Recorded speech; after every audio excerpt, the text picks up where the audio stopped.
Bien, en esta oportunidad vamos a dar comienzo a lo que se denomina un gran capítulo dentro de lo que es la fisioterapia y la termoterapia superficial. Cuando hablamos de termoterapia superficial no nos referimos a temperatura, no nos referimos a calor en sí, sino que justamente es la aplicación de calor o frío. Y el calor en sus diferentes formas que vamos a ver. En esta primera parte vamos a estar viendo los diferentes mecanismos de calor superficial, ¿sí? A través de diferentes mecanismos, tanto sea con aplicaciones de agentes físicos que producen calor, como con aquellos que también producen frío. Ahora es interesante que tengamos en cuenta cuáles son esos mecanismos que nuestro organismo tiene para poder transferir esa energía térmica, ¿no es cierto?, al interior de nuestro cuerpo.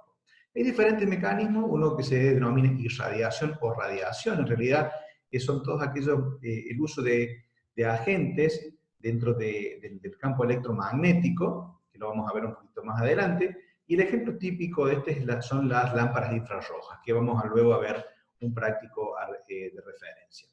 Es decir, es aquel tipo de mecanismo donde la transferencia de la energía térmica, en este caso calórica, se produce a través de radiación, a través de rayos. ¿Sí?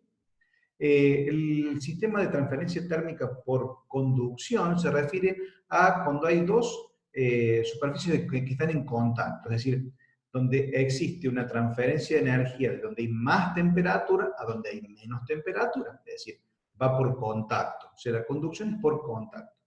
Obviamente nuestro organismo tiene diferentes gradientes y diferentes mecanismos de transferir esa energía. No es lo mismo en la piel, que el tejido graso, que el tejido muscular o que el hueso. Pero vamos a ver eso más adelante, cómo podemos generar esa transferencia energética, esa transferencia térmica principalmente, según sea la profundidad a la que queremos ir. Luego vamos a ver los ejemplos de calor por conducción. Hay muchos ejemplos que son fundamentalmente de calor superficial. ¿Qué es la convección? La convección es un tipo de energía generalmente dada por fluidos, ya sean gaseosos o hídricos, es decir, que generan un mecanismo de temperatura. Entonces podemos hablar por ejemplo, por convección podría ser el uso del agua caliente a través de la hidroterapia, por ejemplo. ¿Sí? Eso sería una forma de convección. O a través por ejemplo, un ejemplo simple y típico que a veces uno le recomienda a sus pacientes, que sea calor con el secador de pelo, es decir, el aire, ¿sí? Calentado por la resistencia del aparato, lo que hace es generar un efecto térmico. El otro que vamos a utilizar nosotros con mucha importancia es el sistema por conversión. El sistema por conversión, para que ustedes se lo grafiquen, es convertir un tipo de energía, generalmente de alta frecuencia, ¿sí?, que va a producirse ese tipo de energía en una energía térmica y generalmente a profundidad. Los ejemplos de estos son unos equipos más antiguos dentro de la kinesiología y la fisioterapia, que espero que se siga utilizando, que es la onda corta, que la vamos a ver más adelante, o la que se denomina la diatermia por onda corta, también la T-carterapia, que también vamos a ver de qué se trata este tipo de agentes. Es decir, se convierte un tipo de energía en otro. El otro mecanismo de transferencia térmica es por la evaporación. ¿Sí? Y la evaporación en el sentido terapéutico, si hablamos del sentido terapéutico, nos referimos, por ejemplo, a el aumento de la temperatura de nuestro organismo, la cual busca de alguna manera evaporar esa temperatura a través de, por ejemplo, el sauna, ¿sí? El baño de sauna, es decir, los diferentes tipos de agentes que se utilizan en ese ámbito generan tienen una serie de principios que ya vamos a ver cuáles son los objetivos de cada una de estas mecanismos de transferencia térmica. Entonces, estos son los 5 principales mecanismos de transferencia térmica que usamos en el campo de la fisioterapia. Pero es importante que tengamos en cuenta para qué queremos hacer un tipo de agente térmico, ya sea frío o calor. ¿Sí?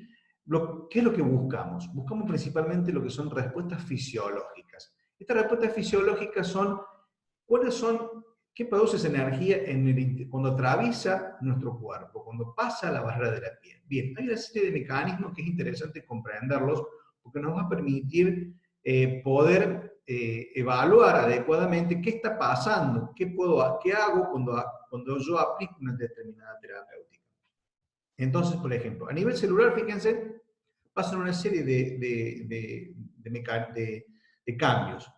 Uno de ellos es, por ejemplo, el incremento de la actividad enzimática, es decir, la vasodilatación, es el mecanismo de mayor aporte sanguíneo, va a haber una mayor actividad enzimática. Y fíjense, es un detalle, por cada grado centígrado de aumento de temperatura, se aumenta el 13% de la tasa metabólica, es decir, se acelera un 13% más los mecanismos normales, naturales que hay en nuestro torrente sanguíneo, en nuestro metabolismo celular, digamos, hablando de lo que es anabolismo y catabolismo, es decir, este proceso, ¿no es cierto?, de homeostasis, o este proceso permanente que nuestro organismo tiene, biológico, se va a incrementar a través por cada grado de aumento. Y también se produce un aumento del metabolismo hístico, es decir, va a haber un aumento en el metabolismo de los tejidos. Por lo tanto, un poco lo que buscamos es eso, ¿no es cierto? Mejorar e incrementar el metabolismo. Pero hay que tener cuidado, fíjense un detalle importante. Por encima de los 45 grados centígrados, que se van a utilizar, ejemplo, en algunos baños termales, cuando veamos más adelante hidroterapia, hay muchos tipos de aguas que tienen un aumento de temperatura muy alta, por encima de los 45 grados, hay que tener precauciones porque los efectos colaterales, por así decirlo, pueden ser más perjudiciales que beneficiosos. ¿Qué otros cambios vamos a encontrar a nivel de como respuesta fisiológica? Va a haber cambios a nivel del sistema cardiovascular, es decir, el organismo va a querer, de alguna manera, termorregularse, es decir, un incremento de temperatura no es algo normal, no es algo natural, por así decirlo. Es decir, cuando pasa en un determinado tiempo, el organismo puede adaptarse y va a buscar mecanismos de compensación. A veces, si se continúa en el tiempo, los defectos pueden ser colaterales. Por eso, fíjense, es importante tener en cuenta que los cambios que a nivel cardiovascular nos ayudan desde este punto de vista a tener en cuenta o tener cuidado en pacientes que tengan alguna cardiopatía o una enfermedad cardíaca que no esté compensada adecuadamente. Pero vamos a hablar más adelante de este tema. Entonces el organismo busca termorregularse. ¿A través de qué? De una vasodilatación. ¿La vasodilatación para qué es? Es como una forma de irradiar la temperatura hacia afuera, a través de la transpiración, a través del sudor, es decir, busca eliminar ese exceso de temperatura para tratar de termorregularse. Esa termorregulación se produce a través de la liberación del óxido nítrico, que es lo que se ha descubierto hace relativamente pocos años, que es el responsable de generar el mecanismo de la vasodilatación para que haya esta termorregulación. También existe un incremento en la microcirculación arteriovenosa, es decir, por lo tanto va a haber un aumento de la microcirculación. ¿Y para qué? Fundamentalmente para lo que decíamos anteriormente, mejorar el metabolismo, acelerar un proceso de mayor aporte de sangre, de mayor aporte de oxígeno, de mayor aporte de nutrientes, de elementos que faciliten el barrido de las sustancias de desecho, que eso ya lo vimos anteriormente. Si ustedes se recuerdan, cuando hablábamos en videos anteriores, hablamos de los mecanismos de reparación de los tejidos, ¿no? Ahí tengan en cuenta este tema con respecto a la anterior exposición que se hizo al respecto. Es importante también destacar que el calor va a generar una respuesta inflamatoria, es decir, va a haber, pero es moderada, es decir, busca inflamar, porque busca aumentar el flujo sanguíneo y el aporte de líquidos, ¿sí?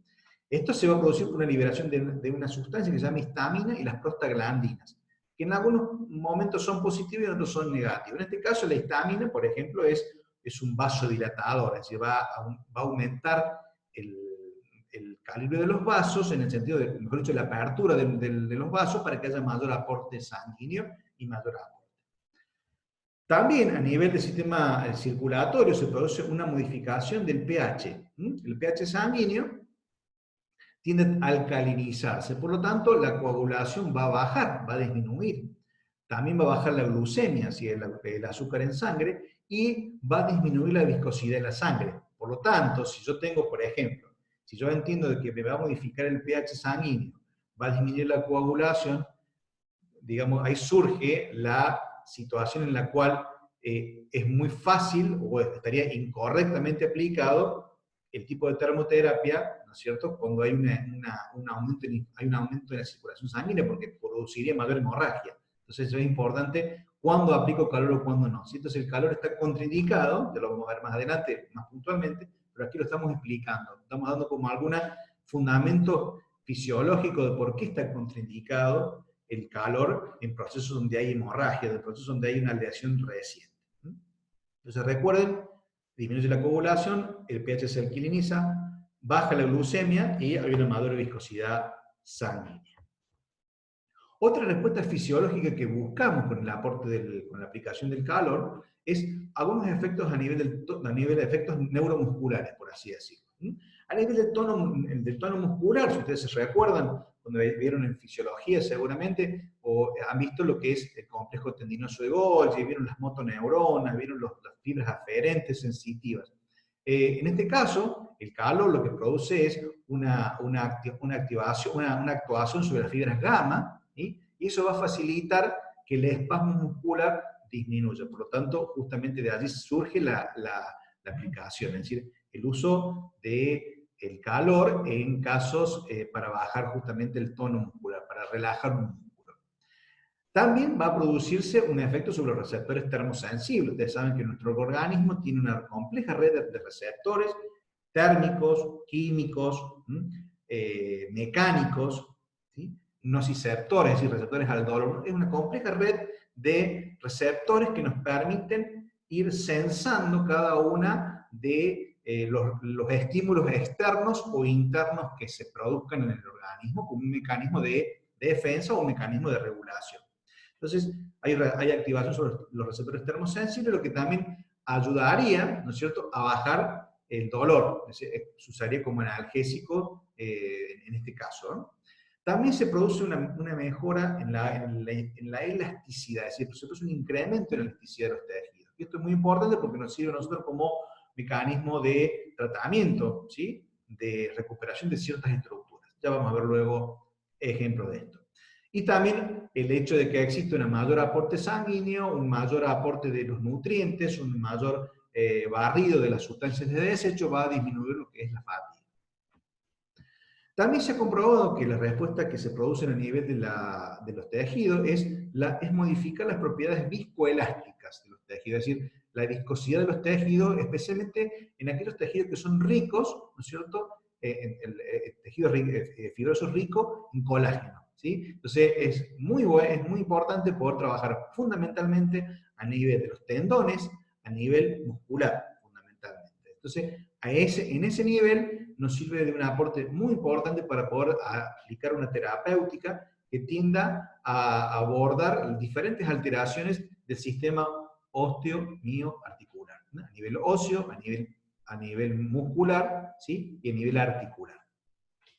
Esto nos va a facilitar este tipo de modificaciones, nos va a permitir justamente usarlo como un complemento muy eficaz para cuando querramos movilizar una articulación o querramos justamente activar una musculatura o facilitar la elongación, por ejemplo, ¿no? Otros efectos que también se han comprobado es que otras respuestas fisiológicas que se producen con la aplicación de la termoterapia es en otros sectores, en otros órganos, como son el incremento de la frecuencia respiratoria, también se produce un incremento, una relajación en la musculatura lisa gastrointestinal, el aumento de la diuresis, o sea, el aumento de la respuesta de la frecuencia respiratoria y el aumento de la diuresis se da principalmente justamente como un mecanismo de termorregulación, es decir, busca eliminar la temperatura, por eso aumentamos la frecuencia respiratoria para sacar el calor de adentro hacia afuera a través de nuestros pulmones, y a nivel de la orina justamente aumenta la diuresis, eso es aumento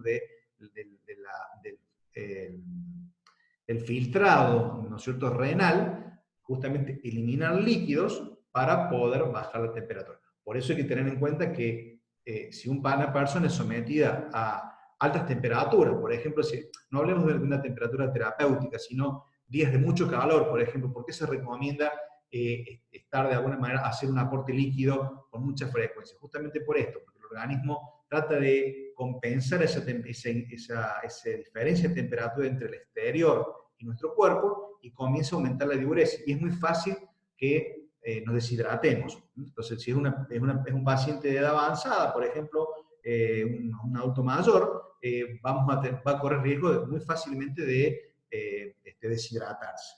Entonces esto es muy importante tener en cuenta, y si hacemos como una actividad física, ¿sí? Es importante el aporte hídrico para evitar este tipo de situaciones. Bueno, y una serie de efectos adversos que produce la deshidratación, que son bastante complejos, ¿no? Entonces, es importante que también tengamos en cuenta que la aplicación de agentes térmicos pueden desencadenar una serie de mecanismos que hay que comprenderlos, pero que a veces pueden tenerlos en cuenta como un efecto colateral, como una acción no deseada, ¿no? Pero si la conocemos, vamos a ver cómo contrarrestarla. Es muy importante con respecto cuando hacemos un tipo de aplicación de termoterapias, algunas precauciones y contraindicaciones que las vamos a ir señalando en cada uno de los prácticos, pero a los fines, digamos, de información general.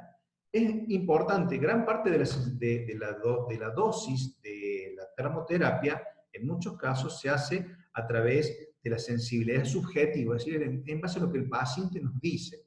Por eso, tenemos que tener mucho cuidado en aquellas patologías o pacientes que tengan pérdida o trastorno de la sensibilidad en la piel. O sea, muchas enfermedades neurológicas que ustedes van a ver más adelante, que den trastornos sensoriales, está contraindicado o con precaución. Si hay anestesia, hay pérdida de sensibilidad, estaría contraindicado de manera absoluta. También si tenemos un paciente que tenga una irrigación inadecuada, por ejemplo, un paciente con varices, ¿sí? Un trastorno vascular periférico, y yo le aplico calor, corro riesgo también de generar problemas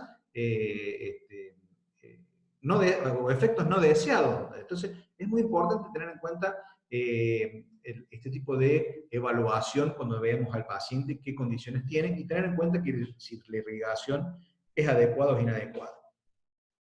Si el paciente tiene también patologías malignas, como el cáncer de diferente tipo, al haber una aplicación de afecto, digamos, al haber un incremento en el metabolismo, por lo que dijimos antes, si hay células malignas, es posible o es probable que en algunos casos esa malignidad pueda viajar células, digamos, malignas hacia otras zonas. Por lo tanto, está contraindicado el uso del agente térmico en el cáncer.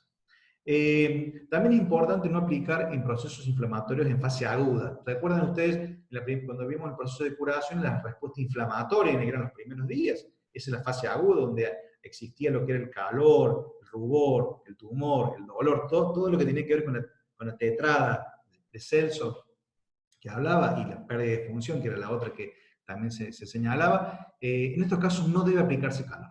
Ténganlo en cuenta siempre. Esta fase primaria, esta fase aguda, que por así decirlo, está contraindicada.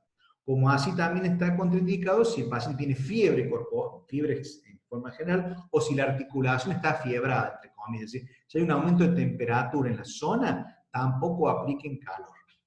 Porque en realidad lo que nos está diciendo es que hay un proceso inflamatorio. El calor en la temperatura en una articulación o en una zona determinada nos está indicando que hay un incremento en la inflamación. Por lo tanto, si yo aplico calor, voy a aumentar la vasodilatación, voy a aumentar la inflamación y voy a aumentar el dolor, es decir, todo lo que yo no quiero. Entonces, es importante tener en cuenta este tipo de valoración.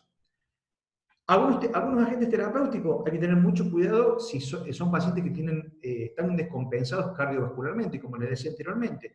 Yo tengo un paciente con una cardiopatía, ¿sí? Que no está compensado, un paciente hipertenso, que tiene una tensión que no es controlada adecuadamente. Son pacientes muy rebeldes en cuanto a que la medicación sea eficaz, no porque el paciente no la tome, sino porque a veces el medicamento puede no hacer efecto.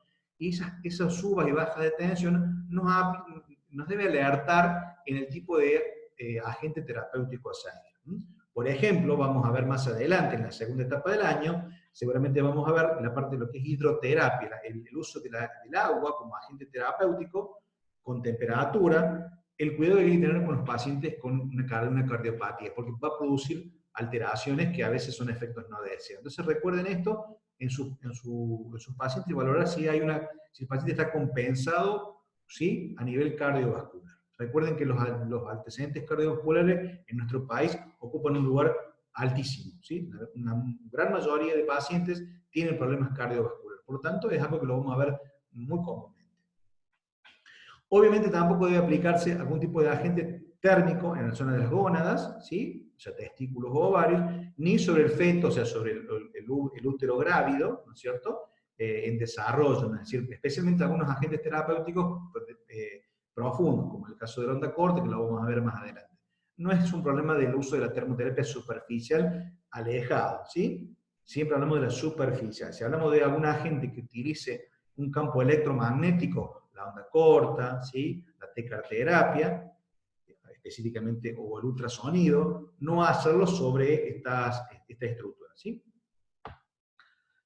Cuando veamos cada uno de los agentes terapéuticos, vamos a ver indicaciones y contraindicaciones absolutas o relativas. También es importante tener en cuenta que existen algunas precauciones y contraindicaciones a tener en cuenta, fundamentalmente con objetos metálicos o implantes metálicos. Hay pacientes que tienen a lo mejor una prótesis, o han tenido una cirugía, o han tenido la colocación de algún clavo, digamos, a nivel de su tejido óseo, para corregir una fractura, por ejemplo. Entonces, es muy importante el tener el cuidado con este tipo de situaciones, fundamentalmente cuando hablamos de la transferencia de calor por conversión, es decir, si utilizamos onda corta, tecarterapia o ultrasonidos. Hay que tener cierta precaución, o cuidado, o en algunos casos va a estar contraindicado de manera absoluta. Esto lo vamos a ver puntualmente en los próximos prácticos, vamos a ver por mayor énfasis y más puntualmente. Debemos considerar la viabilidad de los agentes térmicos en pacientes con marcapasos. También lo mismo ocurre. El marcapasos es un sistema eléctrico que funciona en base a un campo. Si yo aplico un campo electromagnético externo, puedo modificar la estructura y el funcionamiento de ese marcapaso y puedo producir, la verdad, un daño, es decir, producir una iatrogenia, es decir, un daño al paciente. Por lo tanto, esto generalmente ocurre cuando aplicamos agentes terapéuticos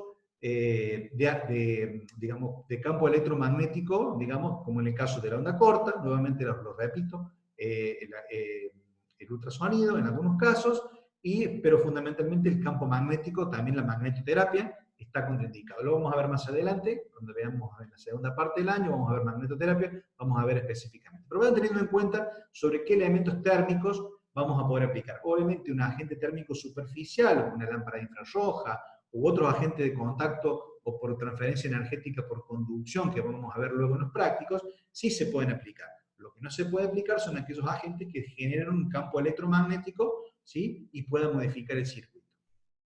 También es importante la aplicación en procesos menstruales, es decir, tenemos una paciente que está en un proceso en su ciclo menstrual y aplicamos un agente térmico que genera aumento de temperatura, no la crioterapia, sino el agente térmico, va, como dijimos anteriormente, en un proceso donde ya hay falta en la coagulación, porque hay un proceso, en este caso, normal, fisiológico, que es el proceso menstrual. Si yo aplico calor, voy a aumentar, ¿no es cierto?, el proceso de hemorragia. No es que lo voy a dañar al paciente ni que lo voy a desangrar. Simplemente es que voy a aumentar las molestias del paciente porque a lo mejor su ciclo va a ser un poco más largo. Entonces, es importante cuando vayamos a tratar a una mujer en periodo fértil, ¿no es cierto?, es justamente valorar si tiene un periodo menstrual, si vamos a aplicar el calor en la zona abdominal o en la zona lumbar.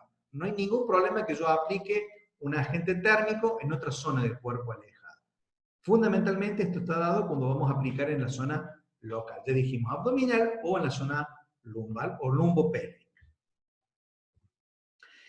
Y finalmente vamos a tener en cuenta algunas que el calor o la termoterapia, calor o frío, ¿sí?, son medidas de apoyo o de complemento a muchas terapéuticas que vamos a hacer luego. Siempre no nos quedamos con aplicar solamente un agente térmico y nada más. Se utiliza como un efecto, digamos, o un mecanismo de complemento hacia otras maniobras u otro tipo de terapia que vamos a aplicar. Eso es un complemento. Segundo, es muy importante valorar el tipo de termoterapia, ¿no? Porque esto tiene que ver justamente hacia qué tipo de termoterapia es la adecuada para este paciente en sí. es importante conocer a qué localización o qué profundidad quiero llegar, porque no es lo mismo tratar una zona superficial que una zona profunda. Por eso tenemos una gama, tenemos una batería de agentes terapéuticos, agentes térmicos, que nos van a permitir ir en la superficie o ir en profundidad. También es muy importante recordar el diagnóstico patológico evolutivo. Siempre esto es fundamental para toda terapéutica. Es saber si esta patología o esta condición patológica está en un estadio agudo, está en un periodo subagudo, está en un periodo crónico, ¿sí?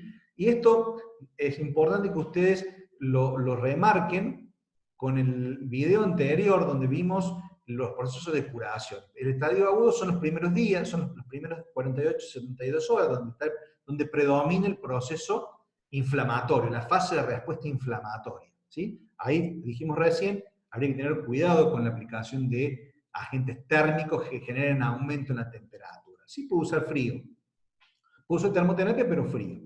Subagudo es en esa etapa de la fase la fase proliferativa, donde comenzaba a darse el mecanismo, se desencadenaba el proceso de reparación fibroblástica, donde había aporte de fibroblástico. Esa es la etapa subaguda, por así decirlo. Y la crónica es, una vez, esto se tiene que ver en algunos casos de larga duración, es decir, más de 20 días, 30 días en adelante, o patologías crónicas, ya puramente crónicas, como ejemplo simple, las enfermedades degenerativas articulares, como la artrosis, por ejemplo, son patologías crónicas, ¿sí? Entonces, es importante ver qué tipo de agente voy a usar y en qué momento evolutivo. Esto es muy importante que ustedes lo tengan en cuenta.